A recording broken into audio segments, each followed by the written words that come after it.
Hello everyone, this is the lecture number 3। तो last हमने 2 lectures में, लेक्चर 1 एंड लेक्चर 2 में हमने 25 + 25 यानी कि 50 क्वेश्चंस कंप्लीट किए हैं, जो हमारे AIB 21 एग्जाम्स के लिए इंपॉर्टेंट होने वाले हैं।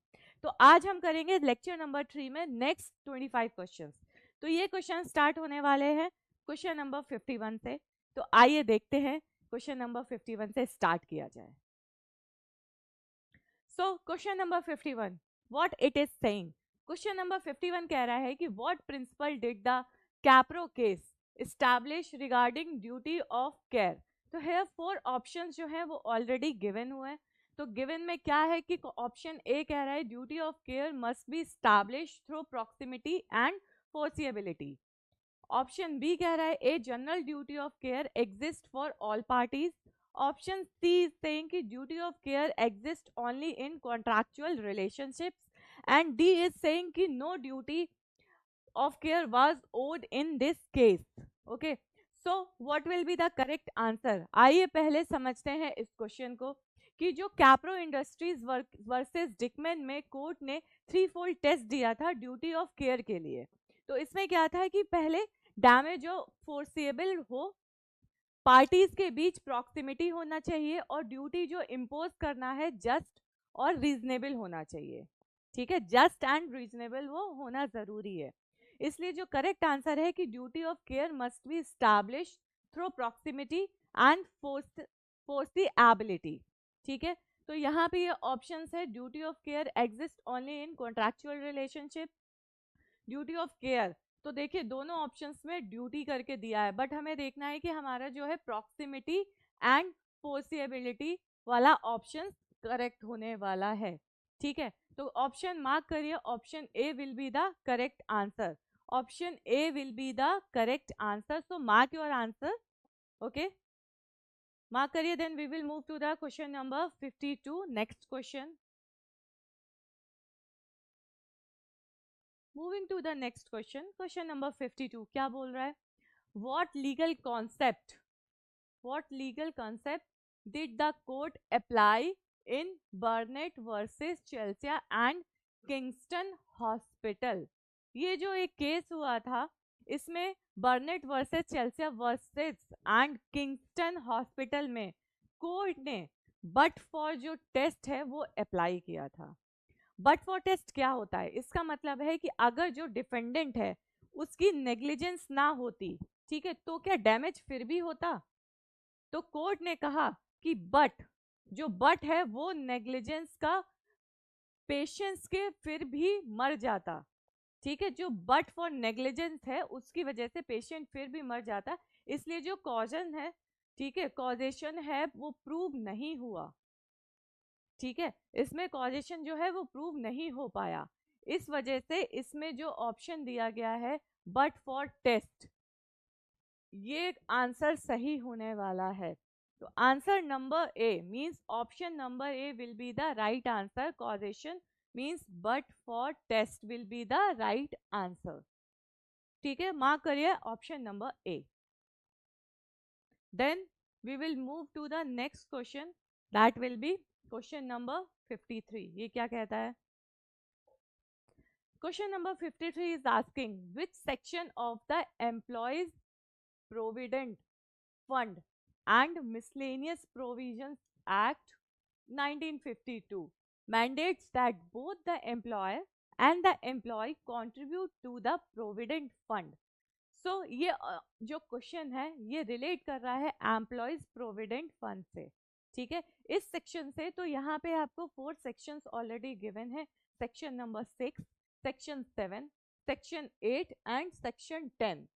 ठीक है, तो यहाँ पे हमें देखना है कि जो employees provident fund and miscellaneous जो प्रोविजन एक्ट था 1952 में जो आया था, उसके सेक्शन नंबर 6 में, कौन सा सेक्शन है? सेक्शन नंबर 6 में लिखा हुआ है कि एम्प्लॉयर और एम्प्लॉय दोनों प्रोविडेंट फंड में कंट्रीब्यूशन जो है उन करेंगे। जनरली 12% ऑफ वेज का होता है, मींस उनकी जो सैलरी होती है उसका 12% जो है वो एम्प्लॉय और एम्प्लॉयर दोनों को कंट्रीब्यूट करना होगा। इसलिए जो सही आंसर है इसमें सेक्शन 6 होने वाला है, क्योंकि उसके अंदर ये बताया गया है। तो So option number A means section 6 will be the correct answer. So mark the option number A. Section 6 is the correct answer. Okay. Then move करते हैं next question पे. एक बार question देख लीजिए. एक बार क्वेश्चन देख लीजिए एंड आंसर मार्क कर लीजिए. Then we will move to the next question. That will be question number 54. Question number 54 क्या बोल रहा है? So question number 54 is saying in Badshah Masjid Malik versus Enforcement Directorate 2024, the Supreme Court guaranteed bail to an under trial applying a BNSS provision related to the maximum period of detention. Which BNS provision was applied retrospectively in this case? So here 4 options and 4 sections are given of BNSS. तो इसमें से ये क्या पूछा गया है पहले question समझने की कोशिश करिए. Then we will move to the answer कि इसमें क्या सही आंसर होने वाला है. ठीक है, एक बार क्वेश्चन रीड करिए, क्वेश्चन देखिए, then we will move to the answer part. Okay, so यहाँ पे क्या दिया है कि Badshah Masjid Malik versus Enforcement Directorate में सुप्रीम कोर्ट ने भारतीय नागरिक सुरक्षा संहिता जो 2023 के सेक्शन 479, ध्यान से सुनिएगा, सेक्शन है 479 को रेट्रोस्पेक्टिवली अप्लाई किया गया. ठीक है, सेक्शन 479, ठीक है, इसमें अप्लाई किया गया. तो सेक्शन 479 के अंदर अगर अंडर ट्रायल ने मैक्सिमम जो प्रिस्क्राइब्ड सेंटेंस का एक सर्टेन जो हिस्सा होता है, ठीक है, यूजुअली मोस्टली ये यूजुअली आधा होता है, हाफ बोलते हैं, तो जेल में बिता दिया हो, ठीक है, तो उसे बेल मिल सकती है. फाइन, कोर्ट ने इसी प्रोविजन का बेनिफिट जो है वो दिया हुआ है. इस सेक्शन के अंदर कोर्ट ने उसी प्रोविजन का बेनिफिट दिया हुआ है. तो यहाँ पे हमारा जो सेक्शन है, सेक्शन नंबर 479 बीएनएस के अंदर, बीएनएसएस के अंदर जो है वो आता है. तो यहाँ पे जो ये केस दिया हुआ है बादशाह Masjid Malik versus Enforcement directorate का 2024 में, तो इसका सही आंसर होने वाला है ऑप्शन नंबर बी. बी का मार्क करिए. Option number B is going to be the correct answer. Okay, then I hope समझ आया होगा यहाँ पर. यहाँ तक we have done 4 questions we have completed. Then we will move to the 5th questions of today's series. यहाँ पे 5th question आएगा, देखते हैं. Question number 55, what is it is saying. Question number 55 बोल रहा है which one of the following sections of CRPC deals with examination of person accused of rape by medical practitioner. तो यहाँ पर भी 4 सेक्शंस दिए हैं. यहाँ पे क्वेश्चन क्या दिया है एक बार समझने की कोशिश करिएगा कि जो कोड ऑफ क्रिमिनल प्रोसीजर जो एक्ट आया था 1973 में, उसका यहाँ पर पूछा गया है, उससे रिलेटेड ये क्वेश्चन है यहाँ पर. ठीक है, उससे रिलेटेड क्वेश्चन यहाँ पर दिया पूछा गया है. तो क्या क्वेश्चन कह रहा है यहाँ पर जो है कि कोड ऑफ क्रिमिनल प्रोसीजर जो 1973 में उसके सेक्शन नंबर 53A में जो रेप के एक्यूज्ड का मेडिकल एग्जामिनेशन हुआ था बाय रजिस्टर्ड मेडिकल प्रैक्टिशनर, उसका प्रोविजन दिया गया है. ठीक है, तो यहाँ पे जो सही आंसर होने वाला है आपका, जो करेक्ट आंसर होगा, that will be section number 53A. Section number 53 दिया है ऑप्शन नंबर सी. ठीक है, सेक्शन नंबर 53 दिया है ऑप्शन नंबर सी में 53A मार्क करिए. Option C will be the correct answer for this question. Fine, एक बार क्वेश्चन देखिए, आंसर देखिए, then we will move to the next question. Question number 56 move करते हैं हम लोग. So question number 56 is saying in which of the following of section 59 CRPC the discharge of the arrest person by a police officer can take place. Here 4 options are given: on his own bond, on bail, under special order of the magistrate, या फिर all of the them, means ऊपर वाले सारे options हमारे ठीक होने वाले हैं। तो एक बार क्वेश्चन देखिए, क्वेश्चन रीड करना है। तो क्या दिया हुआ है यहाँ पर, क्वेश्चन नंबर 56 भी आपका जो रिलेट कर रहा है कोड ऑफ क्रिमिनल प्रोसीजर 1973 के से रिलेट करता है। तो यहाँ पे जो सेक्शन 59 होता है, इसके अकॉर्डिंग एक जो अरेस्ट होता है, एक पर्सन जिसको अरेस्ट किया जाता है, उस पर्सन को डिस्चार्ज किया जा सकता है।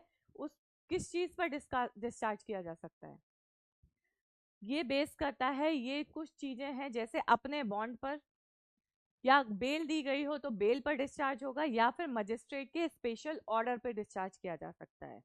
तो यहाँ पे जो ये सारे जो चीजें हैं, तीनों चीजें जो बताई हैं कि वो अपने खुद के बॉन्ड पर, ऑन हिज ओन बॉन्ड पे डिस्चार्ज हो सकता है, उसको बेल पर डिस्चार्ज हो सकता है, या फिर मजिस्ट्रेट के किसी स्पेशल ऑर्डर पे वो डिस्चार्ज किया जा सकता है। तो यहाँ पे हमारे तीनों ऑप्शन जो हैं सही हैं। तो here we will mark the option number D. ठीक है, all of the above means all of them are the correct answer. तो option number D you have to mark. ठीक है, option number D is the correct answer. So mark the option D as a correct answer. Then we will move to the next question. Fine. चलिए एक बार देख लीजिए, then we will move to the next question number 57. So question number 57 क्या पूछ रहा है भाई? क्वेश्चन नंबर 57 पूछ रहा है कि in a suit where the doctrine of res judicata applies. ठीक है, four options are given. The suit is liable to be dismissed, the suit is liable to be stayed, both A and B दोनों हो सकते हैं, या फिर इनमें से कोई नहीं हो सकता, means none of the above. एक बार क्वेश्चन देखिए, समझने की कोशिश करिए, then we will move to the answer कि क्यों, कैसे और क्या होने वाला है। ठीक है, क्वेश्चन रीड करिए।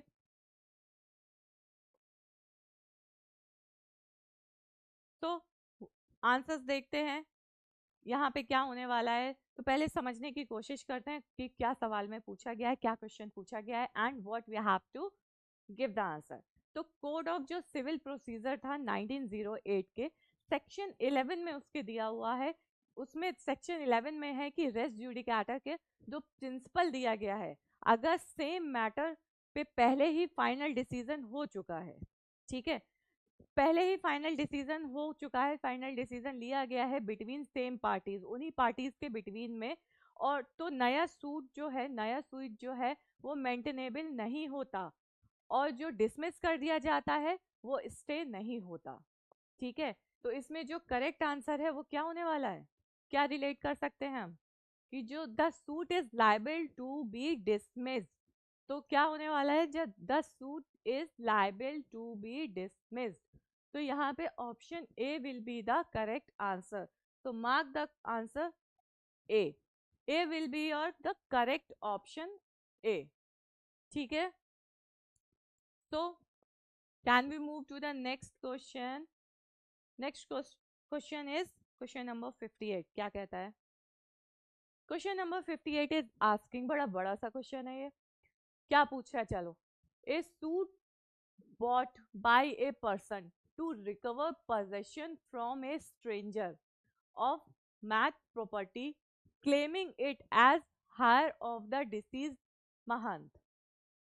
The suit is dismissed on his failure to produce the succession certificate.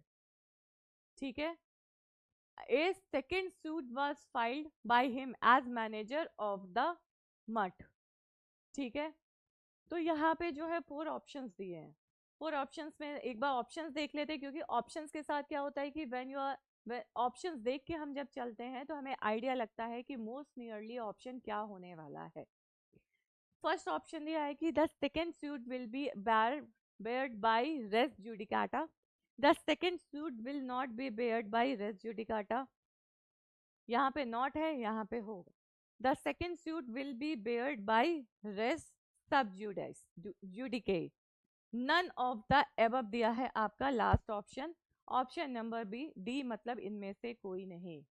ठीक है, सो हेयर कोड ऑफ जो क्वेश्चन पूछा गया है, पहले हमें ये देखना है कि ये किस रिलेट करता है, कौन से सेक्शन से रिलेट करता है। तो इसमें we will see code of civil procedure 1908 के सेक्शन नंबर 11 जिसमें दिया है रेस जुडिकाटा का टैब अप्लाई होता है। ये तब अप्लाई होता है जब सेम पार्टीज, ठीक है, सेम पार्टीज सेम कैपेसिटी में और सेम इशू पर पहले फाइनल डिसीजन हो चुका है, यहाँ पे सूट हायर की कैपेसिटी में फाइल हुआ था, और सेकंड सूट मैनेजर मतलब जो डिफरेंट लीगल कैपेसिटी है, ठीक है, में फाइल किया गया है। तो कैपेसिटी जो अलग होने की वजह से रेस जुडिकाटा अप्लाई नहीं होगा, ठीक है। क्यों अप्लाई नहीं होगा? क्योंकि कैपेसिटी अलग होने की वजह से, बोथ पार्टीज की कैपेसिटी अगर अलग है तो रेस जुडिकाटा अप्लाई नहीं किया जाएगा। तो यहाँ पे जो करेक्ट आंसर होगा क्या होने वाला है कि the second suit will not be the second suit will not be barred by res judicata, ठीक है। तो यहाँ पे ऑप्शन जो है ऑप्शन बी मार्क कर लीजिए, option B will be the correct answer. तो ऑप्शन बी हमारा करेक्ट आंसर है, ठीक है। तो मूव करते हैं क्वेश्चन नंबर 59 पर। क्वेश्चन नंबर 59 क्या कह रहा है एक बार देखिए। क्वेश्चन नंबर 59 क्या बोल रहा है, एक बार रीड आउट करना है।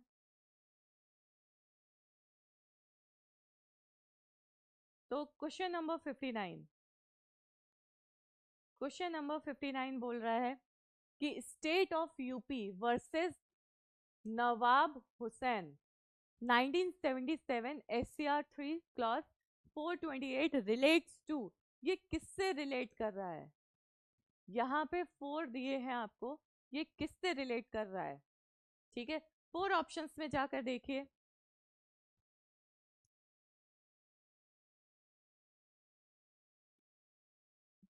ऑप्शन ए में दिया है res sub judice, res judicata, constructive res judicata and deemed res judicata. तो इसका आंसर जो है सही होने वाला है सी। क्यों सही होने वाला है देखते हैं। ऑप्शन नंबर सी सही होने वाला है इसका आंसर, क्योंकि जो state of UP versus Nawab Hussain case जो है वो कंस्ट्रक्टिव रेस जुडिकेटा से रिलेटेड है, क्योंकि इस प्रिंसिपल के अकॉर्डिंग जो इशू पहले सूट में रेज किया जा सकता था, ठीक है, लेकिन नहीं किया गया। क्यों नहीं किया गया? किसी रीजन से नहीं किया गया। जो पहले सूट रेज किया जा सकता था वो नहीं किया गया, ठीक है, उसके बाद में रेज नहीं किया जा सकता, क्योंकि पहले रेज कर दिया तो ठीक है, अगर बाद में कर रहे हैं तो वो पॉसिबल नहीं है, वो बाद में रेज नहीं किया जा सकता। इसलिए इसका जो करेक्ट आंसर होने वाला है वो है कंस्ट्रक्टिव रेस जुडिकाटा, ठीक है। आई होप समझ आया होगा क्यों ये आंसर हमारा करेक्ट है। तो मार्क करिए option number C is going to be the correct answer. Then we will move to the question number 60। Question number 60 क्या बोल रहा है? Question number 60 is saying under section 16 CPC a suit relating to immovable property can be filed in a court whose local jurisdiction is, ठीक है।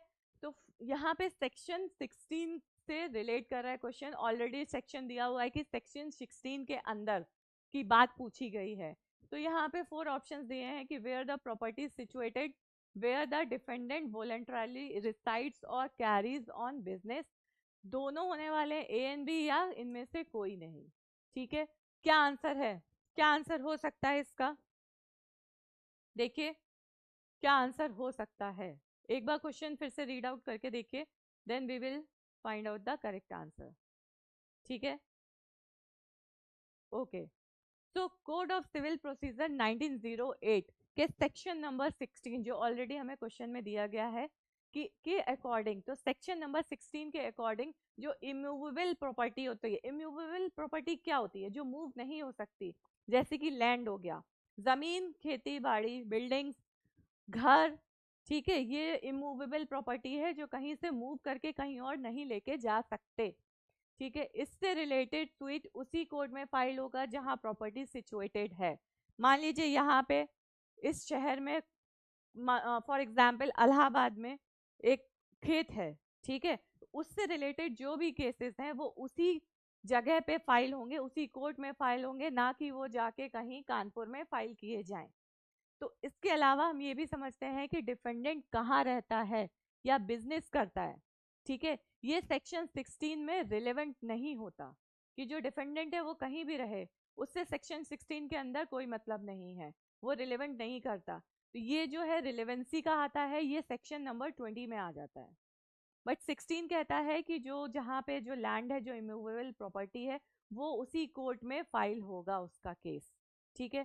तो इसका correct answer होने वाला है where the property is situated, कहाँ दिया हुआ है, ऑप्शन नंबर ए। तो mark the option number A where the property is situated. This will be your correct answer of question number 60. Fine. Then we will move to the question number 61. What it is saying. Question number 61. ये भी खूब लंबा चौड़ा question दिया हुआ है, चलिए देखते हैं, पढ़ना तो है ही। The general principle of waiver that provides the failure to raise objection in the court of the first instance and at the earliest opportunity shall prevent the defendant from raising such objection at a subsequent state, and the judgment would not be vacated on the ground of absence of territorial or pecuniary jurisdiction is reflected in which provision of civil procedure code, in which provision of civil procedure code। तो यहाँ 4 options दिए हैं, section 15, 16, 51, 21। तो क्या होने वाला है, question समझ में आया होगा, क्वेश्चन सबको समझ में आया होगा, आई होप, ठीक है।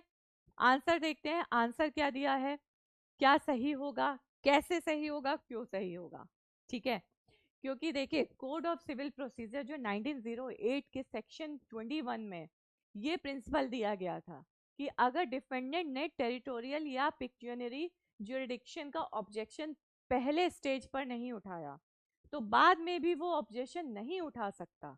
कौन से सेक्शन में दिया था ये, सेक्शन नंबर 21 में, ठीक है, सेक्शन नंबर 21 में दिया हुआ था ये, ठीक। तो इसलिए जो जजमेंट है वो सिर्फ ग्राउंड पर इनवैलिड नहीं होता। तो यहाँ पे जो करेक्ट आंसर है that will be section number 21, कहाँ दिया हुआ है, option D will be the correct answer. So mark the option D as a correct answer, ठीक है। देन 61 हमने कंप्लीट कर लिया है सफलता से।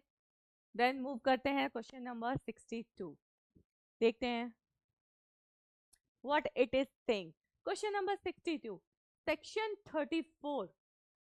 Section 34 of the CPC provides. क्या प्रोवाइड कर रहा है सेक्शन 34? ऑप्शंस देखिए एक बार, ऑप्शंस में क्या दिया हुआ है, ठीक है। ऑप्शंस क्या दिए हुए हैं कि the payment of fine imposed by the court, option B is payment of compensation to the other party, payment of interest या इनमें से कोई नहीं, ठीक है।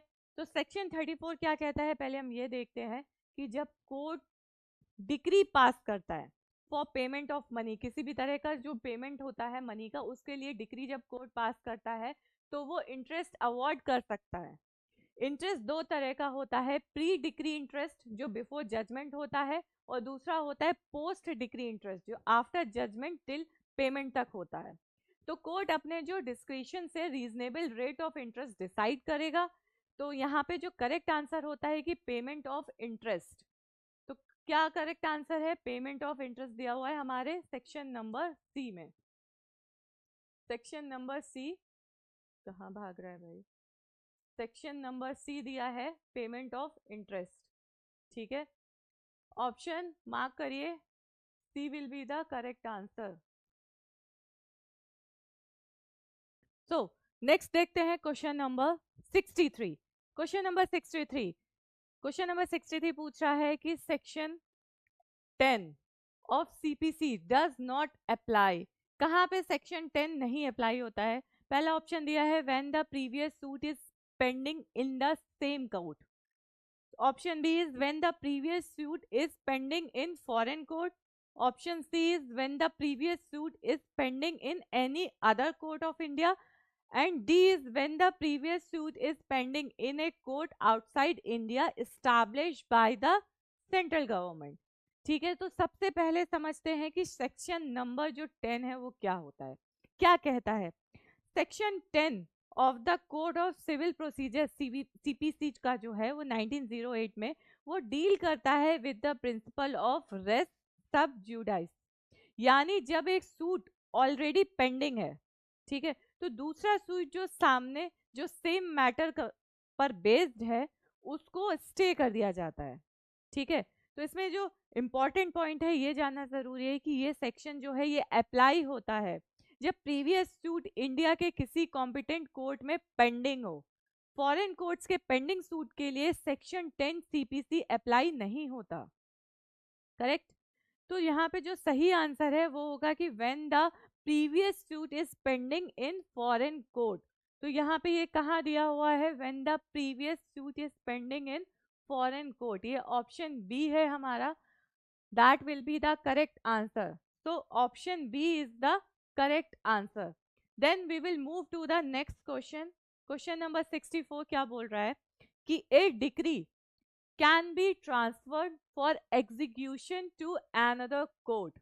तो ऑप्शन ए है if the judgment debtor actually and voluntarily resides or carries on business or personally works for gain within the local limits of jurisdiction of such court. Option B कह रहा है कि if the judgment debtor has property sufficient to satisfy the decree within the limits of that court. सी क्या कह रहा है कि if the decree directs the sale और delivery of immovable property situated outside the local limits of jurisdiction of the court which pass it, या फिर ये all of the above, मतलब सारे सही होने वाले हैं। तो इसमें क्या होगा जानते हैं कि जो सेक्शन 39 था क्या है, सॉरी, सेक्शन 39 जो है code of civil procedure CPC 1908 का है, वो governs the transfer of decree for execution to another court. ठीक है, तो इसका मतलब ये है कि एक डिक्री को दूसरे कोर्ट में ट्रांसफर किया जा सकता है अगर जजमेंट डेटर उस कोर्ट के ज्यूरिडिक्शन में रिसाइड करे या बिजनेस करे या पर्सनली वर्क को गेन करता हो। ठीक है, कोई भी ऐसा काम करता हो जहाँ पे उसको प्रॉफिट हो रहा हो, फायदा हो रहा हो, तो उसके पास जो प्रॉपर्टी सफिशिएंट होनी चाहिए टू सेटिस्फाई द डिक्री उस कोर्ट के ज्यूरिडिक्शन में हो। ठीक है, तो ये हमारा है कि डिक्री जो है अगर इमूवेबल प्रॉपर्टी के सेल पे डिलीवरी के लिए जो उस कोर्ट के ज्यूरिडिक्शन के बाहर सिचुएटेड है। ठीक है, तो ये आंसर हमारा सही होने वाला है। तो यहाँ पे जो है हमारे जो तीन ऑप्शंस दिए गए हैं तीनों ही यहाँ पे रिलेट कर रहे हैं। तो यहाँ पे जो सही आंसर होने वाला है that will be all of the above. Means सारे ये जो यहाँ पे दिए हुए हैं सिचुएशंस, ये सारे के सारे हमारे जो क्वेश्चन है उससे रिलेट कर रहे हैं, ये सारे फैक्टर हमारे रिलेटेबल है। तो all of the above will be the correct answer. तो mark the option D, all of the above. Then move to the question number 65। Question number 65 में क्या पूछा गया है, लेट्स सी कि प्रोविजन ऑफ सेक्शन 80, सेक्शन 80 की बात है कि provision of section 80 of CPC is binding on the high court, the court of civil जज, द डिस्ट्रिक्ट जज, या फिर सारे, इनमें से सारे, ऑल ऑफ द एबव।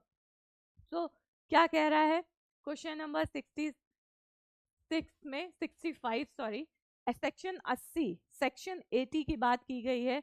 जो सेक्शन 80 है सिविल कोड, सॉरी, सेक्शन 80 जो है वो code of civil procedure CPC 1908 के एक मैंडेटरी प्रोविजन है जो कहता है कि अगर कोई suit against the government of India, a state government या फिर public officer in respect to any act done in official capacity file करना है तो पहले 2 मंथ्स मीन्स 2 महीने का प्रायर नोटिस देना जरूरी होता है, ये मैंडेटरी माना गया है। तो इसमें बाइंडिंग नेचर के थ्रू क्या है कि ये प्रोविजन मैंडेटरी है और सब सिविल कोर्ट्स पर बाइंडिंग है, ये इसका बाइंडिंग नेचर है, चाहे वो हाई कोर्ट हो, डिस्ट्रिक्ट जज हो या सिविल जज हो, कोई भी कोर्ट इस रिक्वायरमेंट को इग्नोर नहीं कर सकता। तो यहाँ पे क्या सही आंसर होने वाला है कि यहाँ पे ये तीनों फैक्टर्स कवर हो रहे हैं। तो ऑप्शन डी जो है हमारा, all of the above will be the correct answer. तो mark the answer all of the above, क्योंकि यहाँ सारे फैक्टर हमारे कवर हो रहे हैं। तो all of the above will be the correct answer. ठीक है, एक बार क्वेश्चन देख लीजिए, then we will move to the question number 65। Okay, let's move. Question number 66 क्या बोल रहा है? Question number 66 is saying which section under the CPC 1908 deals with the settlement of disputes outside the court? क्या पूछ रहा है? Settlement of disputes outside the court. तो section 88, 89, 98 and 99 कौन सा सही होगा? यहाँ पे क्या सही होने वाला है कि जो code of civil procedure CPC 1908 में सेक्शन जो है 89, मार्क करिएगा, सेक्शन नंबर 89, ठीक है। 89 जो सेक्शन है वो डील करता है सेटलमेंट ऑफ डिस्प्यूट्स जो आउटसाइड ऑफ द कोर्ट होते हैं, उनको सेटल करता है। सेक्शन 89 सीपीसी एम्पावर करता है कोर्ट्स को कि अगर उन्हें लगता है कि डिस्प्यूट का सेटलमेंट पॉसिबल है तो वो पार्टीज को रेफर कर सकते हैं arbitration, conciliation, judicial settlement including जो है लोक अदालत। ठीक है, मेडिएशन, इसका मेन ऑब्जेक्टिव है लिटिगेशन कम करना और स्पीडी जस्टिस देना थ्रू ऑल्टरनेटिव डिस्प्यूट रेजोल्यूशन, जिसको हम शॉर्ट में कहते हैं एडीआर। ठीक है, तो इस मैकेनिज्म के थ्रू ये काम करता है। तो इसमें जो सही आंसर होने वाला है सेक्शन 89, जो हमने ऑलरेडी बात किया हुआ है। सेक्शन 89 ऑप्शन नंबर बी में दिया है, तो option number B will be our correct answer. ठीक है, एक बार क्वेश्चन देख लीजिए, then we will move to the next part, means next question. तो क्वेश्चन नंबर नेक्स्ट 67 मूव करते हैं। क्या पूछा जाता है इसमें? As per section 3 clause 2 of the Arbitration and Conciliation Act 1996, ठीक है, a communication is deemed to have been received on the day when, कब रिसीव होगा, कौन से दिन में? it is dispatched to the addressee, it is delivered, यहाँ पे dispatched है, delivered to the addressee, written acknowledgement of the receipt is sent to the sender, या फिर written acknowledgement of the receipt is received by the sender। यहाँ पे Saint है, यहाँ पे रिसिप्ट है। ऑप्शंस हमेशा ध्यान से देखिएगा, माइनर से डिफरेंस होते हैं जहाँ पे गलती कर सकते हैं स्टूडेंट। ठीक है, तो यहाँ पे क्या दिया गया है कि जो सेक्शन है 3 पूछा गया है क्वेश्चन में, उसमें clause 2 of the arbitration and conciliation act 1996 जो क्लियरली कहता है कि कम्युनिकेशन जो है is deemed to have been received on the day it is delivered to the addressee. अगर कम्युनिकेशन, इसका मतलब है कि अगर जो कम्युनिकेशन है, जो भी संदेश भेजा जा रहा है, ठीक है, वो पर्सनली डिलीवर किया गया है तो उस दिन से डीम्ड रिसीव्ड माना जाता है। अगर जो कम्युनिकेशन है, जो संदेश, जो मैसेज भेजा गया है रजिस्टर्ड पोस्ट, कोरियर या फिर फैक्स, ईमेल के थ्रू भेजा गया है, तो जब वो एड्रेसी के सॉरी जब वो एड्रेसी के एड्रेस पर डिलीवर हो रहा है, ठीक है, तभी डीम्ड रिसिप्ट होती है। इसके में सिर्फ डिस्पैच करना, मतलब इसका मतलब साफ है कि सिर्फ डिस्पैच करना ही एक्नॉलेजमेंट भेजना एनफ नहीं है। ठीक है, एक्चुअल डिलीवरी होना ज़रूरी होता है। तो यहाँ पे सही आंसर है कि it is delivered to the addressee, मतलब एड्रेसी के पास ये डिलीवर हो जाना चाहिए। तो ये ऑप्शन हमारा बी में दिया हुआ है, it should be delivered to the addressee. ठीक है, तो देखते हैं option number B, it is delivered to the addressee. Mark करिएगा 67 का option number B is the correct answer. Fine, एक बार देख लीजिए, then we will move to the next question number 68।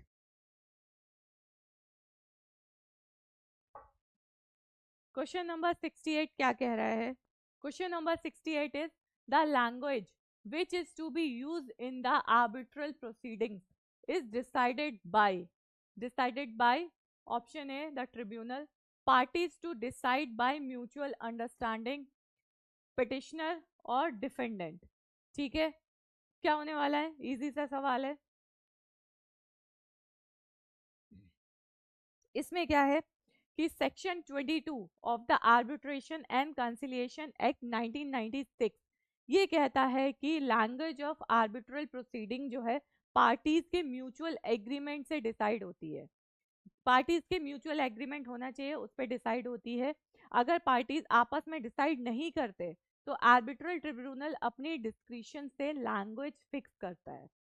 मतलब आपके जो यहाँ पे आंसर्स दिए गए हैं उसमें parties to decide by mutual understanding, जो ये ऑप्शन दिया हुआ है parties to decide by option B है, ये सही होगा। क्यों सही होगा?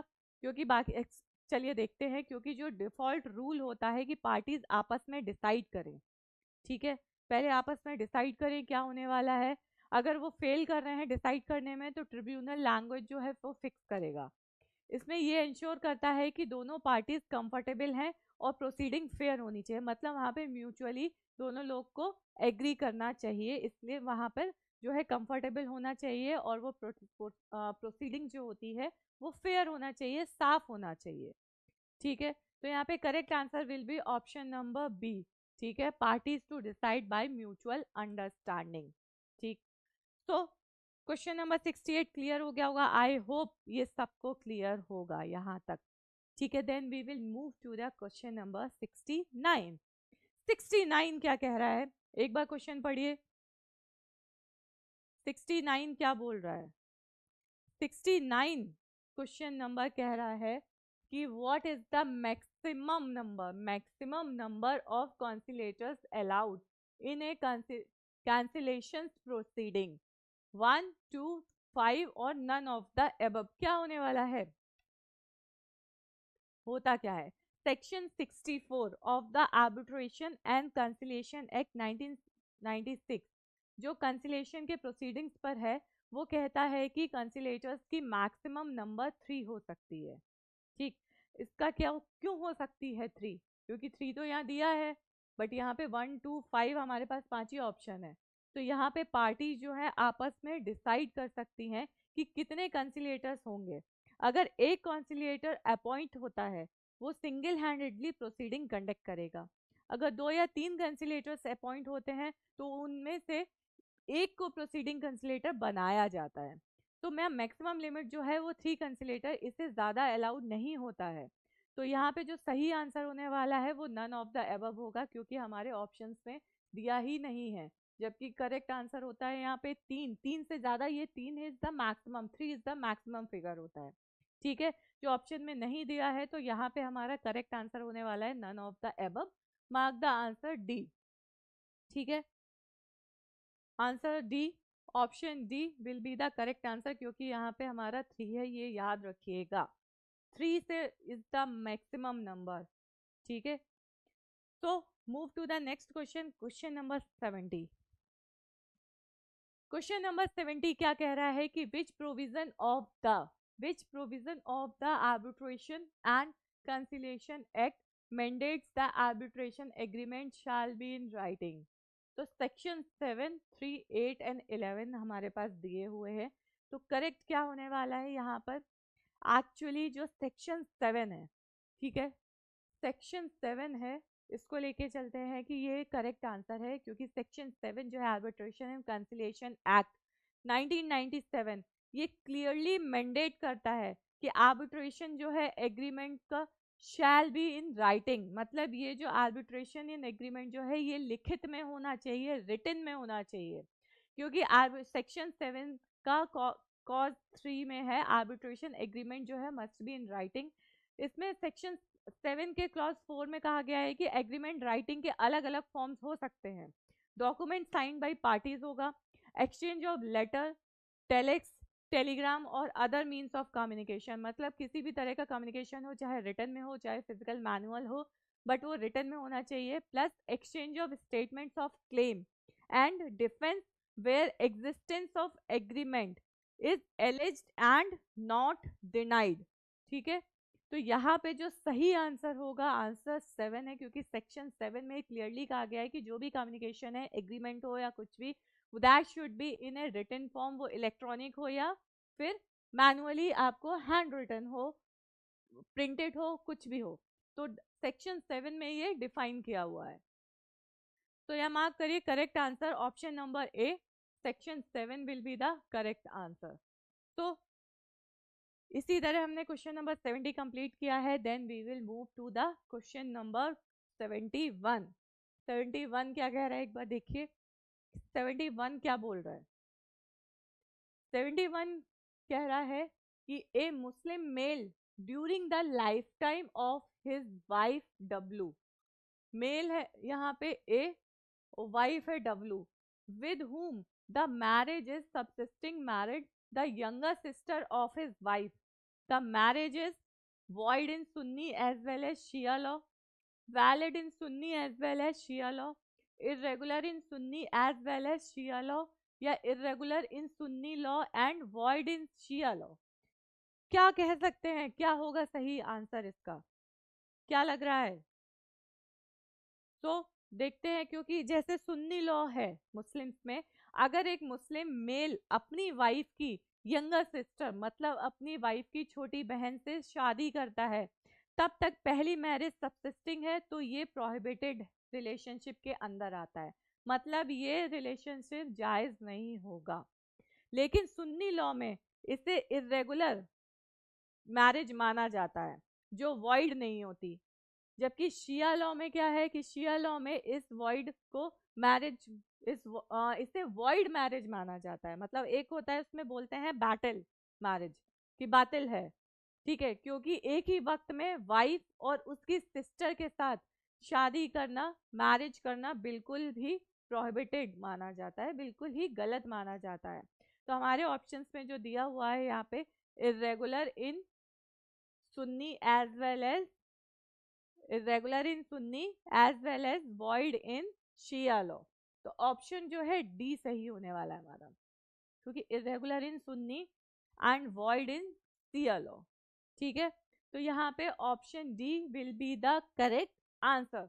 Mark the answer, question number 71 का option number D is the correct answer. तो let's move to the next question, question number 72 क्या कह रहा है। 72 बोल रहा है कि जिहार इज ए मेथड, कौन सा? जिहार is a method of divorce of a Muslim law in which husband compares his wife with, अपनी जो हस्बैंड जो है अपनी वाइफ को कंपेयर करता है किससे, किससे कंपेयर करता है? वैसे इसमें आंसर होगा हिज मदर, ठीक है, अपनी माँ से कंपेयर करता है। तो जिहार जो है वो क्या होता है पहले देखते हैं कि जिहार एक ट्रेडिशनल फॉर्म ऑफ डिवोर्स है मुस्लिम लॉ में। इसमें हस्बैंड अपनी वाइफ को अपनी मदर के बराबर कंपेयर करता है, जैसे तुम मेरी माँ के जैसी हो, ये स्टेटमेंट दिया है। तो ये कंपैरिजन से वाइफ हस्बैंड के लिए अनलॉफुल हो जाती है, और जब तक हस्बैंड एक्सप्लेनेशन मींस कफारा परफॉर्म नहीं करता है, तब तक मैरिटल रिलेशंस रिज्यूम नहीं हो सकते। ठीक है, ये एक प्री इस्लामिक कस्टम था जो बाद में इस्लामिक लॉ में रेगुलेट किया गया। तो यहाँ पे जो हमारा ऑप्शन है his mother will be the correct answer, option number C is the correct answer. ठीक है, यहाँ पे जिहार के अंदर हस्बैंड अपनी वाइफ को अपनी मदर से कंपेयर करता है, करेक्ट। तो move to the next question, question number 73 क्या कह रहा है आइए देखते हैं। 73 is saying Muslim marriage is a religious sacrament to it was laid down in, कौन से केस में इसमें रिलेट करता है? देखिए 4 केसेस दिए गए हैं, एक बार केसेस पढ़िए, कौन से केसेस दिए गए हैं।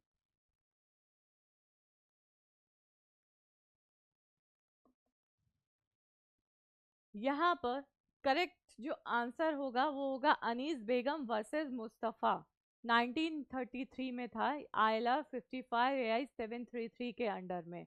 ऑप्शन डी होने वाला है करेक्ट। क्यों होने वाला है ये देखना है कि इसमें जो इस केस के अंदर अनीस बेगम वर्सेस मुस्तफ़ा में कोर्ट ने ऑब्जर्व किया था कि मुस्लिम मैरिज मतलब जो निकाह होता है मुस्लिम्स के अंडर में सिर्फ एक सिविल कॉन्ट्रैक्ट नहीं है, बिल्कुल उसका रिलीजियस कैरेक्टर भी है।